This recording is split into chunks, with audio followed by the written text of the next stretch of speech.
So the temperatures in Ukraine right now aren't just uncomfortable, they're deadly. With nights dipping well below 0 degrees Fahrenheit, soldiers moving to position have to balance staying warm with dodging Russian drones. So to walk us through what this means day to day at the front, we're joined today by Bane and Bruin from the International Legion of the Ukrainian Defense Intelligence, or GUR. Bane, if you're not able to tell, is an Australian volunteer who serves as a sniper in Omega Company, and Bruin is a U.S. Army veteran who's been serving in Ukraine on and off since 2023, and today works on a drone team. We talk about techniques for the soldiers to stay warm without being detected at the front, how Russia lands drones and then waits in ambush outside of Ukrainian positions, and more. Now, this interview is part of a fundraiser we did through Ukraine Frontline and Protect a Volunteer to help these guys with vehicles and power generation. For those interested in contributing, the link to donate is in the description. And with that, let's get to the conversation. All right, Bane, Bruin, appreciate you guys taking the time. I know you're busy, coming in from a couple different locations there. Something that I was hoping we could talk about today is just the cold weather. I think today we were saying that it was minus 29, or it gets minus 29 degrees Celsius, which we had to Google it, minus 20 degrees Fahrenheit. That is awful. Bane, maybe starting out, how much does this impact kind of the day-to-day of what you guys are doing at the front? Oh, look, obviously batteries are running shorter than most times. It's hard to keep water unfrozen, your food supplies. And then we're talking about most of the resupplies now are happening by drone. Mm-hmm. So you've got drones that aren't able to operate as long as they normally can, heavily affected by fog and other elements like snow. So sometimes they can't even come out and drop food off to you for 3 or 4 days. So it feels like you're playing a game of PUBG, running around every house that you can find in the AO that you're in, and just looking for any canned food that you can find. Yeah, it's pretty interesting. And then, as we were talking about and having a bit of a laugh, some of the potholes that have opened up on the road, like I said, they feel like open coal mines. Like the car just disappears into them. And when you're driving through fog, most of the times we're loading up, it's like, really, really early hours in the morning. So you've got heavy fog everywhere. You're doing 60 mile an hour because you know the road pretty well by now. And then you hit one of these potholes and the steering wheel's now all of a sudden 40 degrees more to the left or the yeah, it's interesting. Well, real quick on the batteries, just ballpark. When you say the cold impacts the batteries, is it like 10% less time, 50% less time? I'd say 40 to 60% less battery. Oh, okay. Like Wow. when we're talking the extreme colds that we're getting at the moment, yeah, it affects it pretty heavily. So there are areas that are in range for logistics or strike or recon that are kind of out of range in this type of weather. Yeah, so this kind of weather, you've also got to take into account the snow, the fog, Hmm. the sleet rain that sticks to the cameras. Most of the drones, like the big ones, are flying by GPS anyway. But even then, it's still a bit so-so. And then it's affected obviously by the range now that they get with the lower battery life. Not to mention then the amount of extra fuel that they have to use to keep the generators running to charge everything as well. And you get a generator go down, you get fog that sits in, or heavy sleet or heavy snow that sits in for 5 or 6 days. You just know that the guys out there, they aren't getting resupplied with food. So it's essentially just scuttling around the AO without getting shot, going from house to house, trying to find food if you can. But we're talking about AOs that guys have been in now for 3 months. Most of the food's been collected. When I was out there, we were black on food and water for 3 to 4 days. They just couldn't get a drone out to us. Then once they did get a drone out to us, it kind of tried to lower down a bit more because our location, they had to drop the food from about 100 meters. And yeah, they lowered down a little bit too much. The drone lost disconnection, like it disconnected from the remote and just crashed into the building and then landed on the floor. So, you know, -1 vampire. Oh, a big one too. Okay. Yeah, and then obviously troop movements. One, the footprints in the snow, they're able to give away the location. most of the guys that are out there have been out there now for a month or two, don't have correct cold weather gear, are essentially going through the buildings and trying to find anything that they can. I've got a picture my mate sent me. He's wearing some luxurious fur coat that he found in some, and that's like, Fancy. yeah, so he's good at least, but gloves are an issue. Hand warmers, like trying to get hand warmers out to the guys just to stop frostbite because frostbite is a reality at minus 29 degrees. Um, yeah, Well, Bruin. Bruin, you've been back and forth a couple times now. Have you been for a winter before? And if so, can you talk about how this one compares, maybe? Yeah, so with the unit I was at before, actually, we usually were sidelined during the wintertime. Most of them were doing their heavy fighting in the summer and the spring and into the fall. And then because this unit was a Crimean unit originally, so they're used to the warm weather, they always tried to avoid doing any stuff in the wintertime, which is probably a lot easier on the logistics because right now, this is my first time dealing with this, like active fighting and stuff like that within the wintertime, and it is just destroying the vehicles. Like when I haven't been on the line, I've been busy just trying to keep some of the other team leaders' vehicles going around safe houses, trying to people help out with vehicles and stuff like that. I know a lot of people have been having issues with generators. Also, all these power outages probably aren't helping a lot of people as well. So it's a lot of plugging holes and stuff like that. But just having one running car means that you're running around helping all these people with car issues. So it's you're just trying to keep things running with this cold temperature up. How much of this, from your guys' perspective, jump back to Bane here, is this affecting, from what you can tell in your area of the front at least, is this affecting the Russians as much as it is the guys, you're all troops fighting with Ukraine? Are they better prepared, worse prepared? This seems like a situation where nobody would want to be doing anything. Just focus on staying warm. Essentially, yes. I can't really say without giving away too much information, but the Russians are essentially Sure. getting into buildings, hiding in location, and they will try to stay as silent as they can and let us pass. Because we've had intercepts saying that they don't want to fight us because we shoot at them a lot. Um, so I've heard that that's happen. good for us. Yeah, yeah. But now it just means that they've completely gone around us, and yeah, it's an interesting situation at the moment. But the Russians are definitely still out moving quite a lot. The ones that I have seen pictures of, they do have some pretty decent winter gear. This being like VDV units, some of the other guys are looks like ill-prepped, I'll say. Have obviously been out scavenging through houses as well. Um, yeah, that's about as much as I can say at the moment.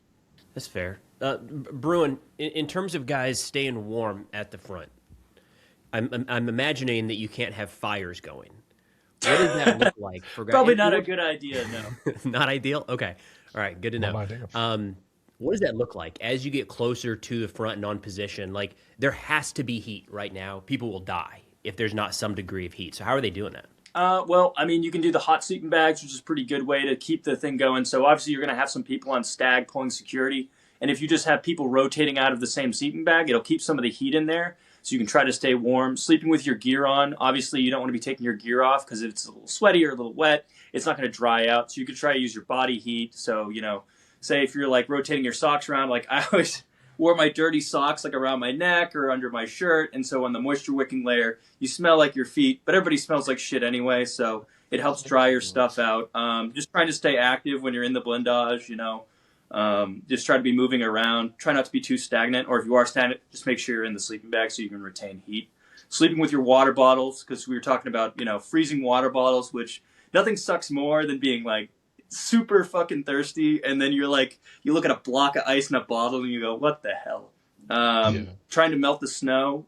We had some decent luck doing that when we were having trouble getting the resupplies, stuff like that. But yeah, fire, not a good idea. Heater, it's basically impossible unless you have like a nice position with like a generator or an EcoFlow, and even then, you're probably going to be burning so much juice trying to keep the heater running. It's not worth it. And then the thermal signature on the door. Yeah, not a great idea. So your best bet is just to try to bundle up and just try to be smart about not overworking yourself, but also trying to dry out the things that you do have on you. because like Bane was saying, like some of these guys, you go out, it's supposed to be, like a week-long mission, so you pack what you think you need, and all of a sudden, you're out for week number 2, and you're about to drop into the negatives again, like, below 0 Fahrenheit for like, almost a week, and you go, oh shit, how am I going to keep my hands warm? How am I going to do this? I'm going to have to wear socks as gloves. Am I going to have to, grab whatever I have in my pack and wrap it around my neck to try to use as a scarf? You just have to get creative a little bit. And, sometimes salvaging things in an area is good too. But the longer you're in an area, the less there is to salvage. So it gets complicated. Yeah, definitely. That improvise, adapt, overcome. It's just finding whatever you can, houses, blankets, bedding, just to try and get yourself up off the floor. We had mattresses that were on location that we were able to scavenge from, like upstairs and the buildings around us. So we were able to get some of those back at the start. A whole bunch of sheets, just anything you can find really that you can kind of just make it. It sounds weird, but like make a little capsule or cocoon that you can just crawl into and hope for the best. And and then essentially you've got guys that are coming back in are absolutely freezing, but they've been out running around and moving, so they want to jump in, obviously have like a Gore-Tex layer around them. It's going to lick all the sweat and water off them, and then it's your turn to go out and do a patrol. But yeah, using heat, 80% of the drones that are flying at night have thermal cameras on them. And in my location that we were, 85% of the drones that were flying in the air were Russian. So they've definitely had air superiority over us, in a sense, with the drones. I want to come back to that thermal question real quick, but it sounds like just an observation. What you guys are describing with like trying to stay warm enough, and I want to stress again, like minus 20 degrees Fahrenheit will kill you. That's not like it's a little uncomfortable outside. Like that will kill you if you're not adequately prepared just through a single night.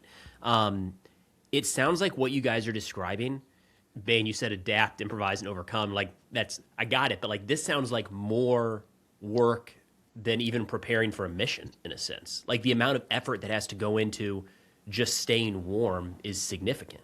Well, you've got to choose between staying warm and getting hit by an FPV drone when it comes to your packing. So, it's great. You can pack all of your sleeping bags. You've got your level 4 plates on. You've got a full loadout, 9-10 magazines of ammo, your HK or CZ, whatever it is that your unit's using. You got a 45-50 kilo backpack on that's full of all of your luxurious gear that you want to bring out, and then you hear that first angry bee come at you, and you hear that little, your heart just drops because you're at least 75-80 kilos worth of equipment on you.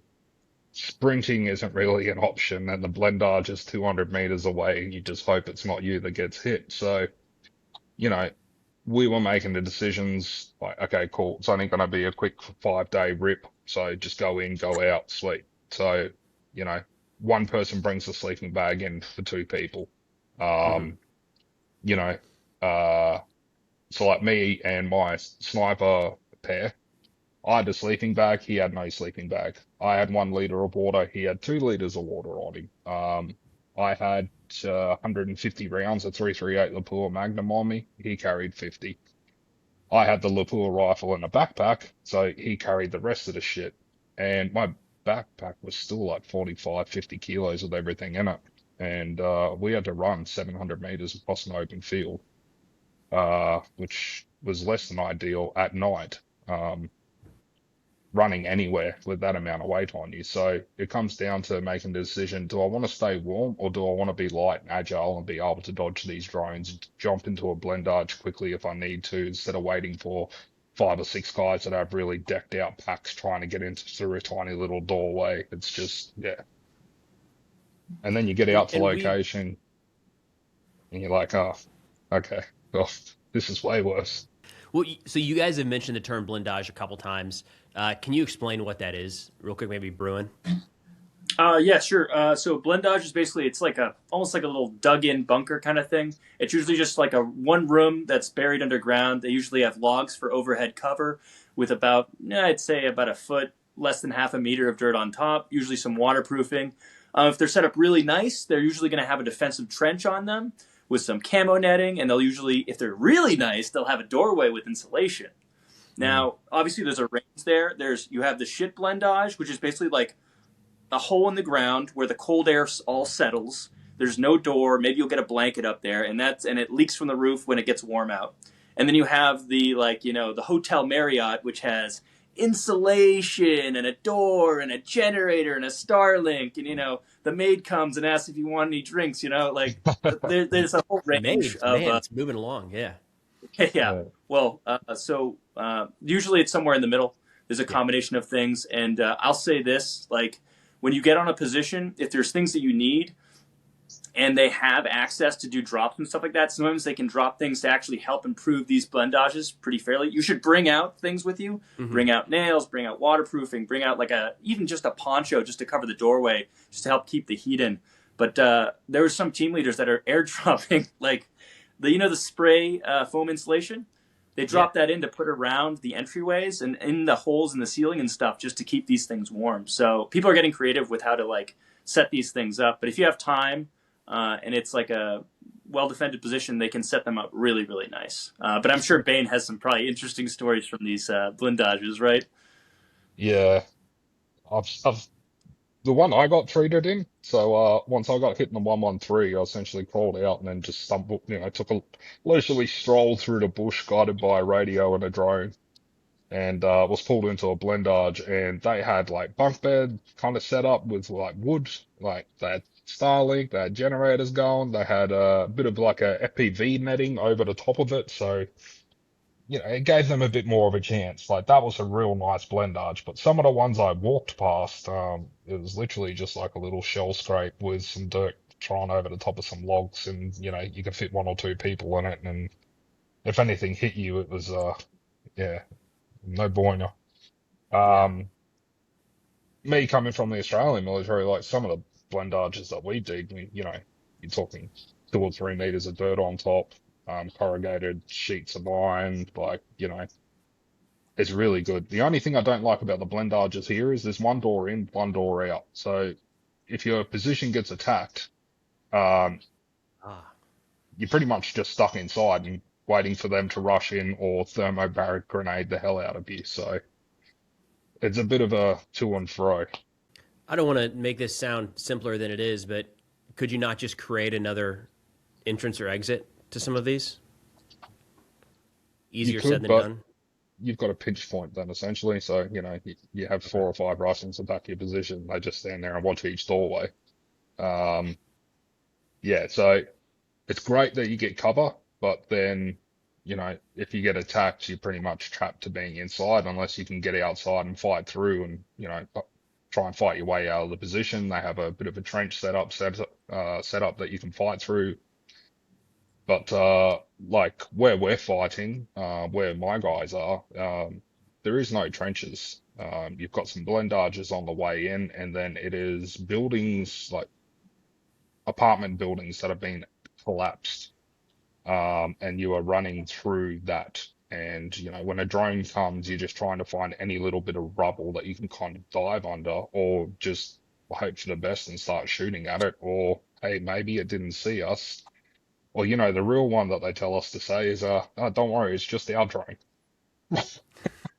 maybe, right? Sometimes. Keep running. I saw the direction that drone. Can you generally tell based off the direction the drone is flying? 9 times out of 10, it's coming from the Russian direction if it's a Russian drone? Look, they fly like a search pattern where we were. So they fly east to west or north to south, and they'll fly all the way up and then turn around and start coming back. So kind of hard where you are, sitting in a house in the middle of you've just ran 200 meters through the open, heard a drone, your heart rate's just hit 260 beats per minute.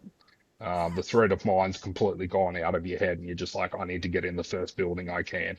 So you're sitting there trying to catch your breath, and you're hearing this drone outside, and someone says, maybe it's ours. It's like, you want to go outside and take that risk? I'm all for it, brother.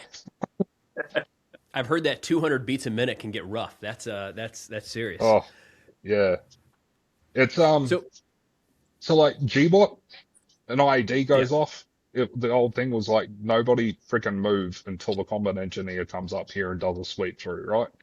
Here, the IEDs are flying, so the minefields just go out your head because you're like, okay, cool, I'm going to run, potentially step on a mine, get my leg blown off, get hit by an FPV drone 3 or 4 seconds later. Eh, I've had worse. Or you're going to make it to the house that you're looking at, and, Superman dive through a window, and everything's good. Everything's good. Yeah. Well, dive through the window. It's no joke. And the best thing is sometimes you get your buckle caught in the windowsill, which has happened to me before, and then you're dangling upside down with your feet outside the window like this, kicking, going, is this how it goes? I'm going to get an FPV up the ass while I'm dangling out a window? Oh, That would go viral on the Russian channels, unfortunately. Yeah, that's the way it happens, man. that's the last 10 seconds your family gets to see. Jesus. Jesus. Yeah. Yeah. Bane, you were talking about the number of thermal drones that are flying around in, I don't recall if you said it was the area you're in or a previous area. Is that because it's winter? Like, are they using more thermal drones because of the weather, or are they just using more thermals at baseline? They're using more thermals just at night. Like, it is ridiculous the amount of drones that you hear flying around, especially, some of these cheap thermal cameras that are coming out of like Temu and China and stuff. Like, they're getting 1080p quality out of them. And for a drone that's flying along at, 50, 60 kilometers an hour, like that's still a really good feed. And then you connect it up to the fiber optic because 90% of the drones that I saw in our AO were all fiber optic. It's just the ultimate combo for them. Like they were landing ambush drones on top of our doorways, and as we were stepping out and like looking left and right, oh cool, there's no drones. You can go to step out, and on the roof above you, just hear. Jeez. It's another level. Yeah, the ambush drones are pretty wild. So they had another 6 drones sitting on the road, waiting for our 113 to come through. And all the FPVs that hit us had double stacked RPG heads on them. And we got hit with a Million 2 with a TM62 anti-tank mine on it first, front on, which tore all of the FPV cage off. And then they hit us with 8 FPVs with double stacked RPG heads on them. Yeah, it was a wild ride, but like FPVs, they've just changed warfare as we know it. I mean, what you just described is so far beyond what we think of with FPVs being a small little warhead, maybe anti-personnel, and there's one kind of out there hunting for people. You just described kind of like a complex ambush staged by FPVs. That's wild. Yeah, so they're using 10-inch drones as well now, where they're able to fit some of those bigger loads onto them. They're also now loading up thermobaric grenades and bombs and stuff on them, so they'll fly that into a building and then detonate it, and it makes a mess. Yeah, certainly makes a mess. So they were flying those into the building above us, detonating thermobaric bombs on the floors above us, and all you could hear was just like a floor or two collapse above you, and you're like, oh, okay, we're still good. It's like, you buy your little $200 drone that your kid flies around the house. You're like, oh yeah, that's cool. And then, for the same amount of money, they're building 10-inch drones here that are connected via fiber optic. And, a $500 drone with 2 RPG heads on it can take out, multi-million-dollar tank. Like, it's just ridiculous. Bruin, you've And the been sheer back and number forth of a them. couple times now. Go ahead, Bane. Sorry. Sorry, and just the sheer number of them is unreal. Like, you see some of the Telegram feeds and they've got, 700, 800 drones sitting there ready to go. And, yeah, it's wild. Bruin, what's that been like for you? Because you've been back and forth a couple times now, if I understand correctly, which means that at one point drones were probably not, I mean, they were a thing, but now we're talking that just the volume and the quantity. What has it felt like on your end to see this change? Well, so, yeah, it definitely has gotten much more intense. Every single time I've come back, it's been more, and not just more, but they've been more complex, and they understand them better, and they have better tactics with them. So But like at my previous unit, they were really good at using the spotter drones, like the Mavics, and they had them coordinated really well with their mortars, right? The Russians had a really good mortar team in our area, which really sucked because they mined all of the main access, or all the main like open fields and all the tree lines and stuff. So the only access road we had for our guys to get in and out was just this one spot. And so the spotter drones would just fly around, they just wait, and then they'd be able to hit these spots. But now it seems like they're more focused on using the FPVs. Obviously, they still have the artillery, and they're still using the Mavics for spotting and drone drops and all this other stuff. But they have so many of these FPVs. Like I didn't really have that much interaction with the fiber optics, especially now coming back after seeing all the fiber optic cables everywhere and how they're using like Bane was talking about. I saw the aftermath of exactly what he was talking about. I was doing a little recce in our area, and I ran into a Ukrainian position, and the entire front of the Ukrainian position had been burnt out and been blown up by quite a few FPVs, and they had 3 FPVs. Fiber optic FPVs parked all around the position. So when I was doing it, I like stopped and I was like, oh fuck, there's a bunch of FPVs there. But they had been sitting there for a while, thankfully. They had some ice and snow on them. So I was like, all right. And I checked it out. And so they had found the position, surrounded it with FPVs, and just waited. And like Bane was saying, they only had one exit. So hopefully the guys boogied out of there before the inside got torched. But yeah, it was, they've definitely adapted the skills and adapted the techniques a lot. But at the same time, the Ukrainians have also been pretty creative with their adaptations. Obviously, everybody's seen all the fish netting and the camo netting. So like you get these really good positions where the first outer layer is the fish netting. That's probably like 3 to 5 meters in a big bubble around the position. You'll see this a lot in the rear. They're setting these up now. And then like within like a meter or so of the actual position, usually the little trench into the entryway of the blendage, or they have a little defensive position, they're putting camo nets everywhere. And that's just adding like layers of insulation from FPVs, because the pilots will see that netting and they go, oh, okay, this drone's going to be a lost cause. Unless we have more coming in, we're not going to be able to get through all their layers of defenses. And also a lot of the guys are carrying shotguns now, so shotguns are effective.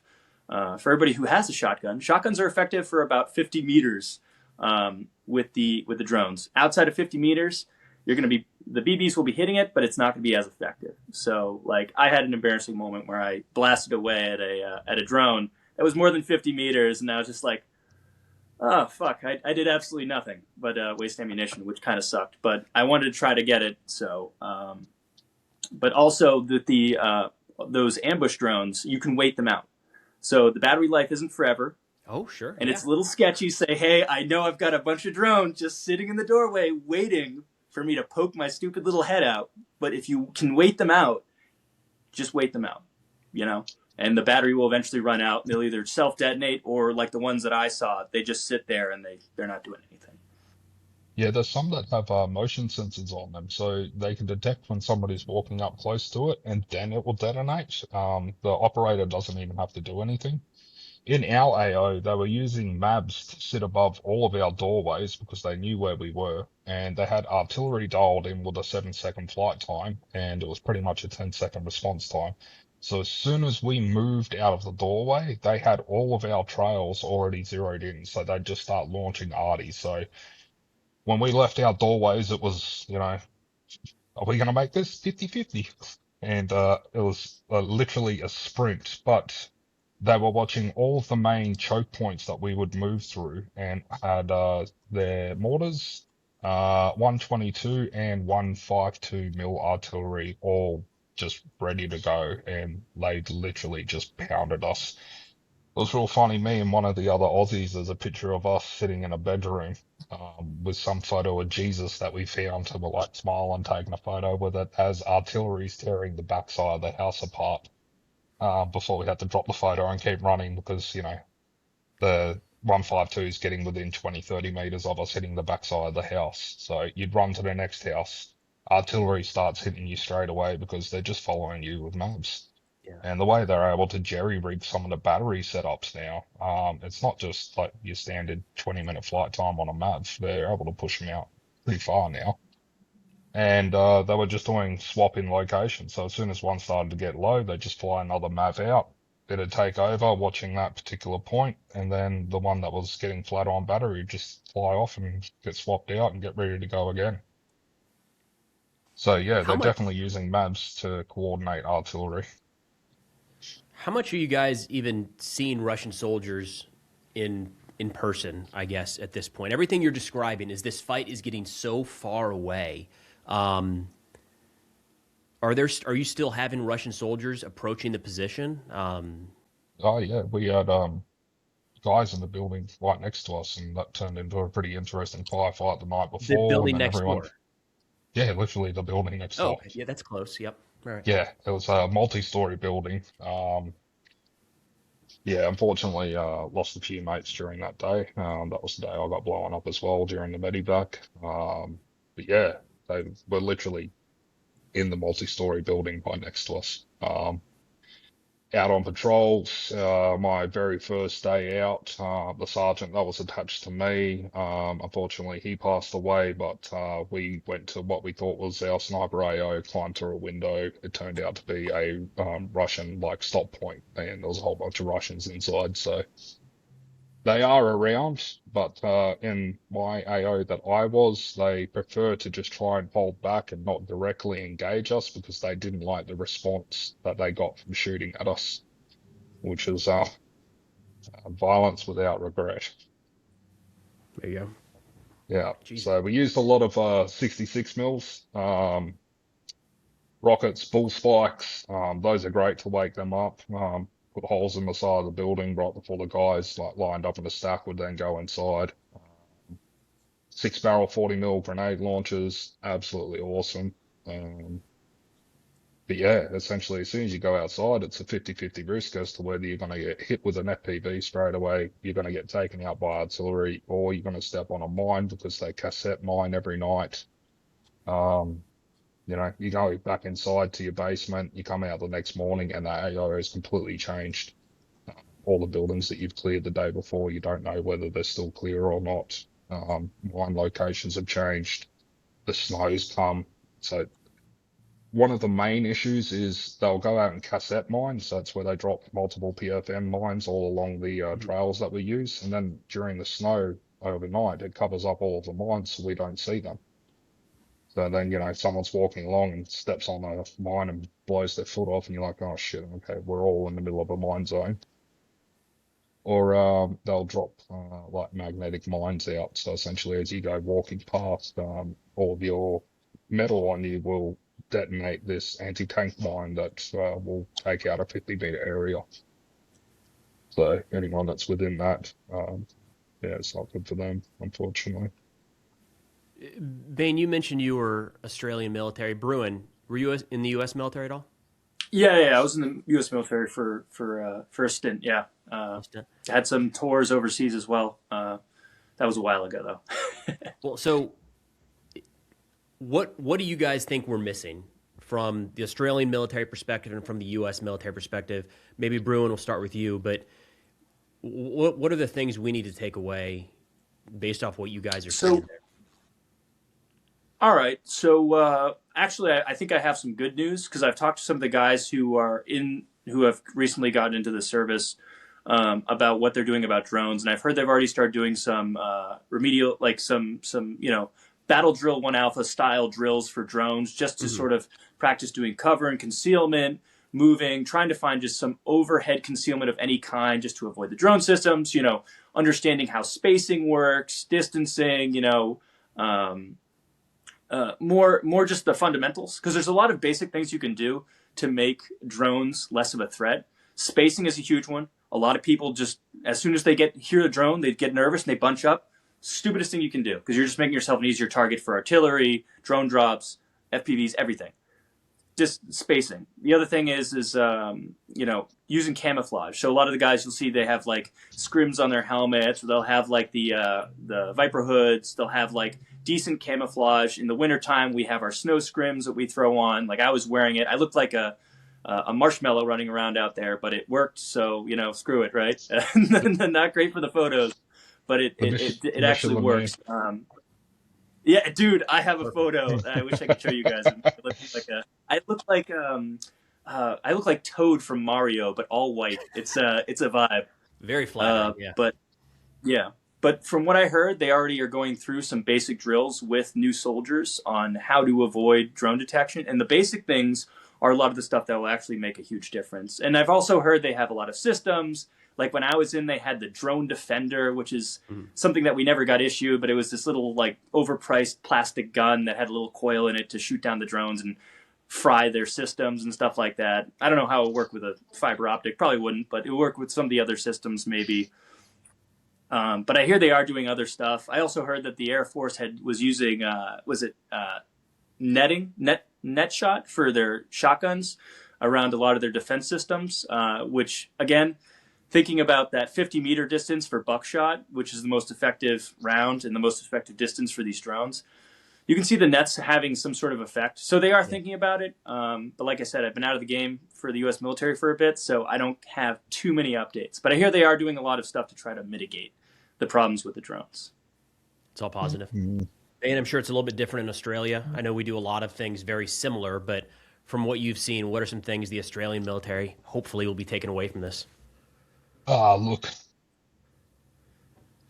without, getting anyone upset, I don't think anyone is really prepared for the drone, or drones in general. I think at the moment, all militaries are like, oh shit, and are trying to just play the catch-up game at the moment. I know the Australian military is setting up a lot of counter-UAS teams.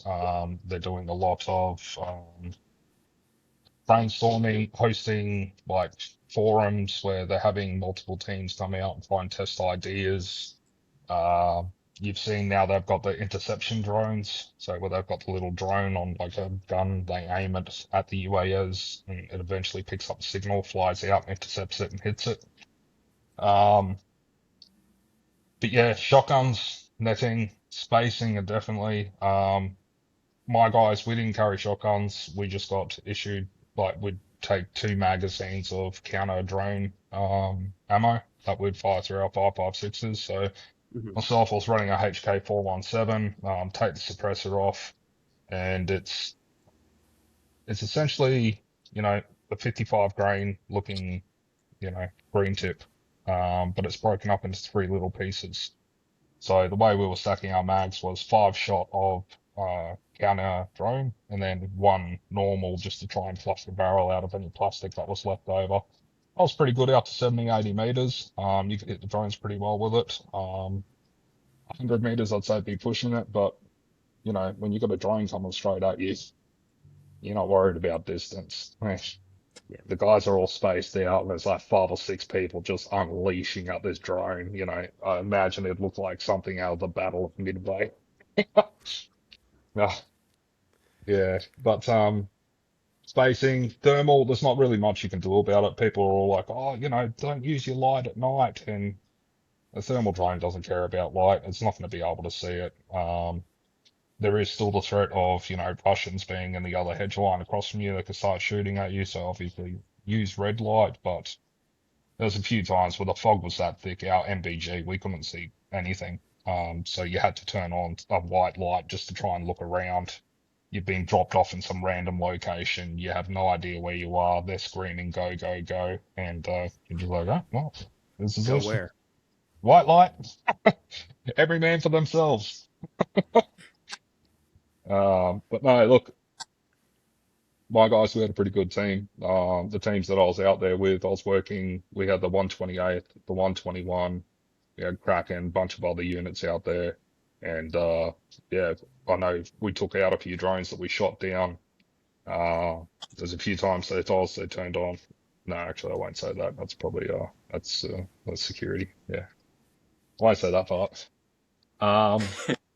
No, there was definitely some interesting moments. But then again, you've got some of the thermobaric drones sort of fly into a building and detonate and start a fire in there. So, you just kind of go in and get low to the ground and you've got a bit of warmth. But you can also hide your thermal signature in those fires and you're able to, try and shoot drones or potentially sit up there in a scouting position, sniper position, just start observing out over the fields. So plus minus. Then they've got the thermal cloaks as well. They're good, if you're sitting in a location, but if you're wearing them and you're moving for 5, 10, 15 minutes, they warm up really quickly, as opposed to being able to hang it up in the wind, 15, 20 centimeters off you, in like a little sniper hide, which we were doing. They're great. Your heart rate will still hit 200 though, as you watch the FPV move slowly across in front of you, because I'll bet, yeah.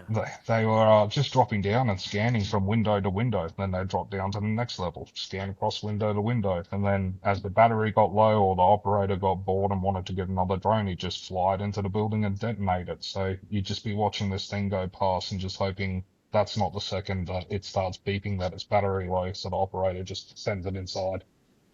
Yeah. Jesus.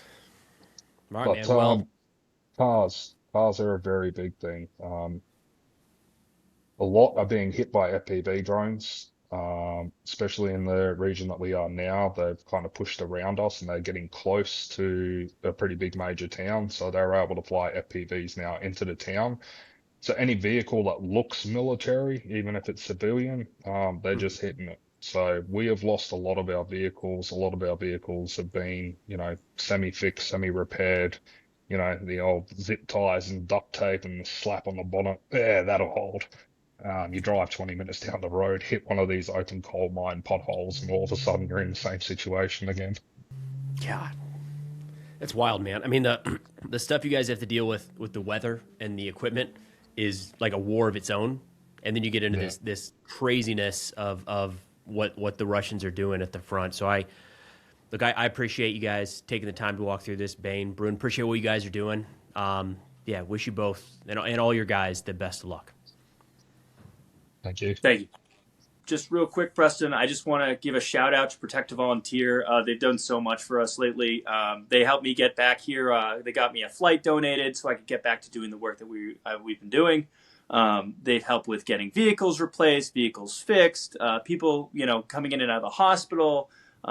They've helped with a bunch of the donations.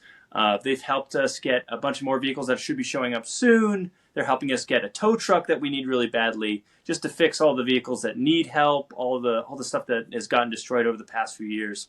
So thank you, Protect to Volunteer. Thank you, Rachel. And most of all, thank you, Preston, for helping them out, helping us out, and helping us stay in the fight. So thank you. All right, so thank you so much to Bane, Bruin, and the whole GUR Legion team for helping organize these interviews. We've got a few more coming your way here in the next couple days or weeks. I think it's so valuable, or at least for me it is, to hear firsthand from these guys what they're dealing with at the front. I mean, I had a handful of questions I knew I wanted to ask about operating in cold weather conditions like this, but the minute they start talking, they're kind of opening up all of these other doors of things that I, at least, hadn't really considered at all. So just incredibly valuable to get their insights directly from the front in real time, right? These guys are talking about not the situation last year or last winter or even the last few months, but right now, what they're dealing with on the front. Again, for those interested in contributing to the fundraiser, that link will be in the pinned comment and description below. But that's all we got for now. Thanks for watching, and I'll see y'all next time.